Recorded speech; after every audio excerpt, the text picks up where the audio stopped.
कवि हेबा पाई बासना मोर प्रबल भारी रे प्रबल भारी नील आकाशर पक्षीटी सम उड़ी बुलु थाए एमोर मन दुनिया पारी रे दरिया पारी।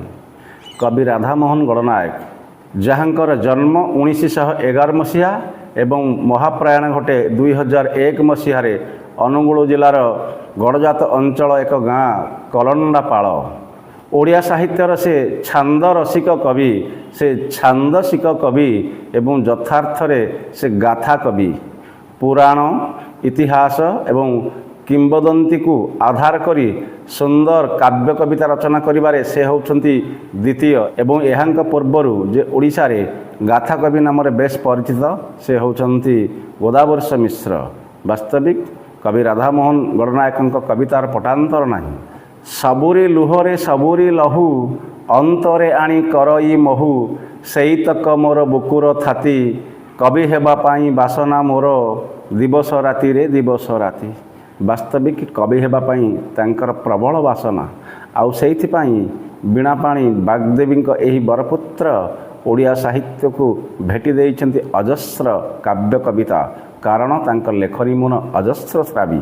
कालिदास, विप्लवी राधानाथ, कैशोरिका, उत्कलिका, पशुपक्षीर काव्य, मौसुमी, काव्य नायिका, धूसर भूमिका, सामुकार स्वप्न एइभଳି ओडिया साहित्य भंडार रे अमूल्य रत्न से खंजिछंती तांक शब्द चातुरी माध्यम से से ओडिशार गाथा कवि आउ से से छांदसिक कवि भाव में बेस जनाशुना ओडिशा रे।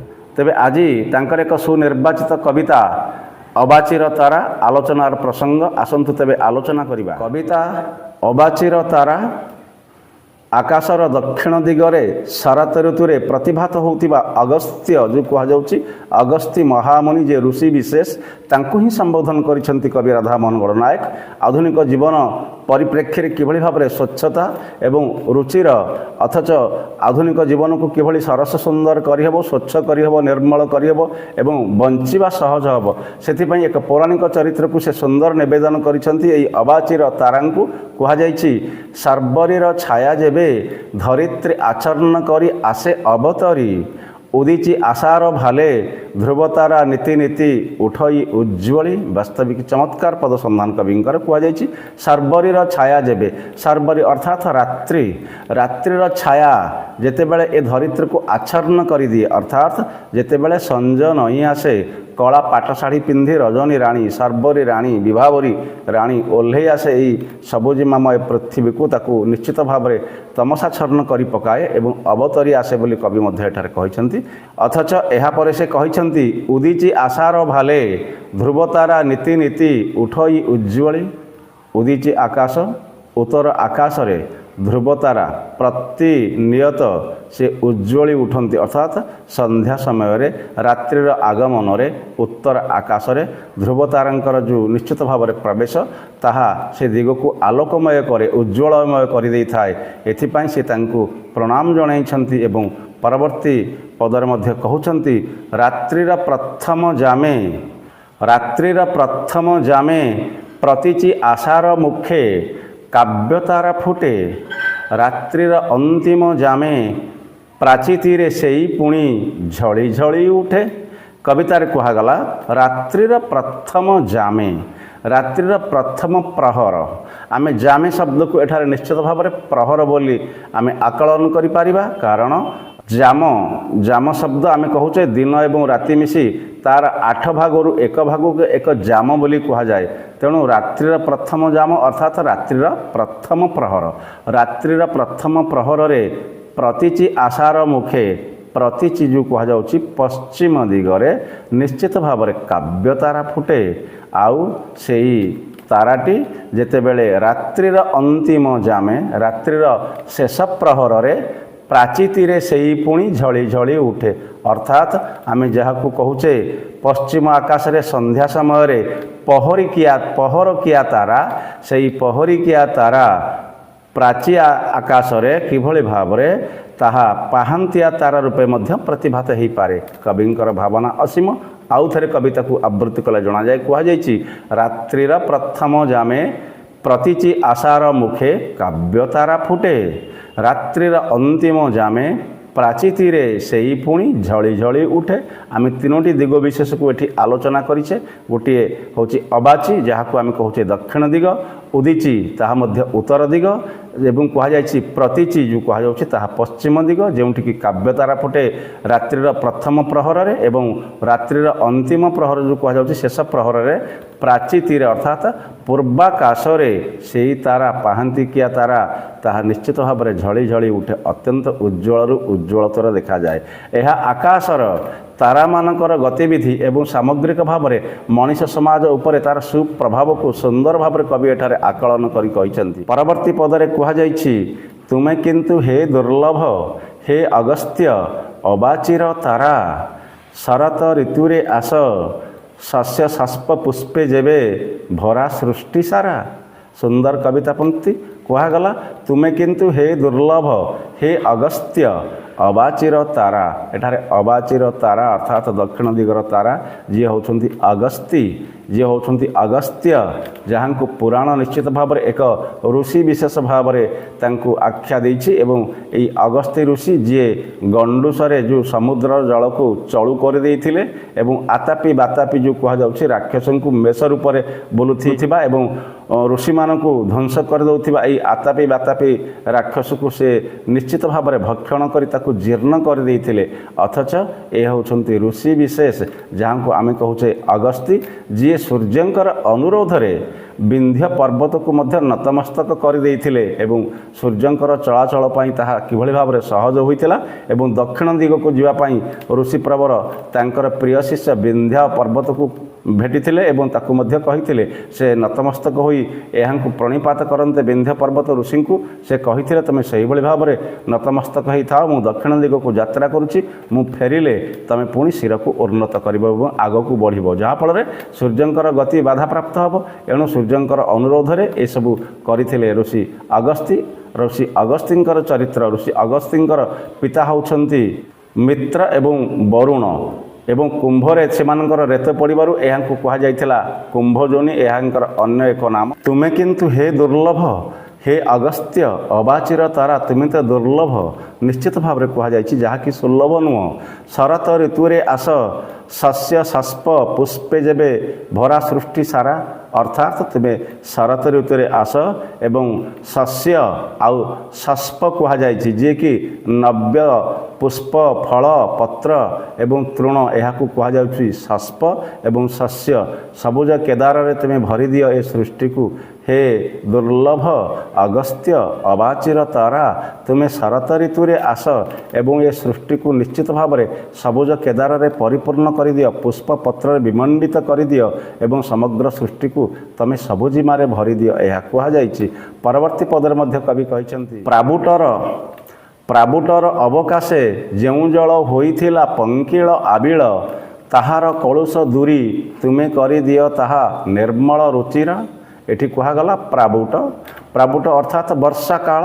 ବର୍ଷା କାଳର ଅବକାଶରେ ଯେତେବେଳେ ବର୍ଷା କାଳରେ ବର୍ଷା ହୁଏ, ନଦୀ ଏବଂ ଜଳାଶୟ ପୁଷ୍କରିଣୀ ଏସବୁ ନିଶ୍ଚିତ ଭାବରେ ଗୋଳିଆ ଜଳରେ ପରିପୂର୍ଣ୍ଣ ହୋଇଯାଏ। ସେଥିପାଇଁ କୁହାଯାଇଛି ପଙ୍କିଳ ଏବଂ ଆବିଳ, ଯଥାକ୍ରମେ ପଙ୍କଯୁକ୍ତ ଏବଂ ଗୋଳିଆ ଜଳ। ଜଳାଶୟ ପୁଷ୍କରିଣୀ ଏବଂ ନଦୀ ସମୂହ ଏହି ଗୋଳିଆ ପାଣିରେ ଅତ୍ୟନ୍ତ ଅସ୍ୱଚ୍ଛ ଦେଖାଯାଏ। କିନ୍ତୁ ତୁମେ ହେ ଅଗସ୍ତ୍ୟ ହେ ଅବାଚିର ତାରା, ତୁମେ ଶରତ ଋତୁରେ ଆସ ଏବଂ ଏହାକୁ ତୁମେ ନିଶ୍ଚିତ ଭାବରେ ପବିତ୍ର କରିଦିଅ, ସ୍ୱଚ୍ଛ କରିଦିଅ, ରୁଚିର କରିଦିଅ, ନିର୍ମଳ କରିଦିଅ। ସେଇଥିପାଇଁ କୁହାଗଲା ପ୍ରାବୁଟର ଅବକାଶେ ଯେଉଁ ଜଳ ହୋଇଥିଲା ପଙ୍କିଳ ଆବିଳ, ତାହାର କଳୁଷ ଦୂରି, ତାହାର କଳୁଷ ଅର୍ଥାତ୍ ତାହାର ପାପକୁ ତୁମେ ଦୂର କରିଦିଅ ଏବଂ ତୁମେ କରିଦିଅ ତାହା ନିର୍ମଳ ରୁଚିର। ତୁମେ ତାକୁ ପବିତ୍ର କରିଦିଅ, ତାକୁ ସ୍ୱଚ୍ଛ କରିଦିଅ ଏବଂ ତାକୁ ଅତ୍ୟନ୍ତ ସୁନ୍ଦର ନିର୍ମଳ କରିଦିଅ।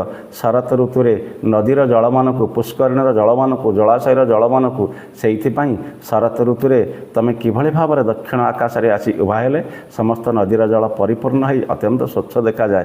ଏହା ନିଶ୍ଚିତ ଭାବରେ ହିନ୍ଦୁମାନଙ୍କର ଅଖଣ୍ଡ ବିଶ୍ୱାସ। ପରବର୍ତ୍ତୀ ପଦରେ କୁହାଯାଇଛି, ତେଣୁ ମୁଁ ତୁମକୁ ଚାହେଁ ପୁଣି ତୁମର ସେ ଶରତ ଋତୁରେ, ପଲକ ବିହୀନ ନେତ୍ରେ ତୁମ ପଥ ଚାହିଁଥାଏ ଆକୁଳେ ଆତୁରେ। ମୁଁ ତେଣୁ ତୁମକୁ ଚାହେଁ, ତୁମେ ପରୋପକାରୀ, परोपकार करने पाई तुम निश्चित रूपे जुगे जुगे अवतार ग्रहण करिछ। हे महर्षि जो कहुच्छी अगस्ती अगस्त्य अबाचिर तारा मु तेणु तुमको चाहे पुणी तुमर से शरत ऋतु पुणी तुमको मु शरत ऋतु ही चाहिए यह कहते कवि। पलक विहीन नेत्रे तुम पथ चाही थाए आकुल आतुरे मु पलक विहीन मो नेत्र में पलक पड़े ना यही शरत ऋतु में किभली भाव में तुमको प्रतीक्षा करिथाए। हे महर्षि प्रवर हे अबाचिर दक्षिण दिगस्थ तारा अबाचिर तारा मो नेत्र में पलक पड़े ना कारण तमें ही मोर दरकार एथिपाई कहुई पलक विहीन नेत्रे तुम पथ चाही थाए आकुले आतुरे।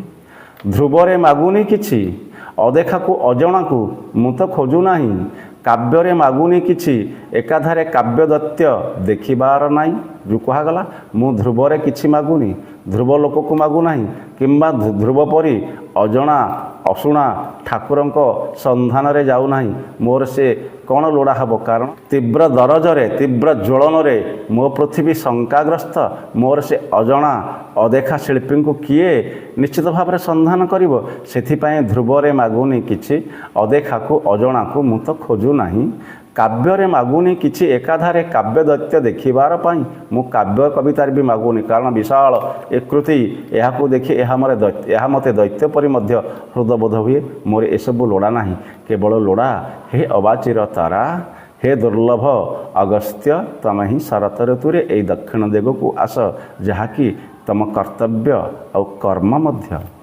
माटीर मनीष मुही चिरदिन पड़ी अच्छी माटी भूई धरी जीवन खोजुछि मुही जीवन स्वच्छता टिके पाइबी जेपरी मु तो माटीर मनीषटीए असहाय जो कहुच्छी बैशाखर प्रचंड रौद्रता पर तुम्हें निश्चित भाव में ग्रीष्म आउ असहाय माटीर प्रदीपटीए मु माटी तले पड़ी माटी तले गढ़ी माटी तले बढ़ी मु ये भूई धरी बंची जीवन खोजुछि मुही मु जीवन खोजुछि यही जीवनर स्वच्छता खोजुछि जीवनर पवित्रता खोजुछि हिंसा द्वेष कापुरुषता एवं जो कहुच्छी अन्याय अत्याचार ये दुर्भावना को दूर करने मो जीवनर स्वच्छतार आवश्यकता अच्छी प्रभु से कहते जीवने खोजुछि मुही जीवने स्वच्छता टिके पाइबी जेपरी ए स्वच्छता निश्चित भाव में आधुनिक समाज किभली भाव में कलुषितमय ए कलुष समाज भितर स्वच्छतार परिचय देवाई दक्षिण दिगरे से अवतरी आसवाई जो कहुच्छी अगस्त्य महर्षि को से अनुरोध करछंती जे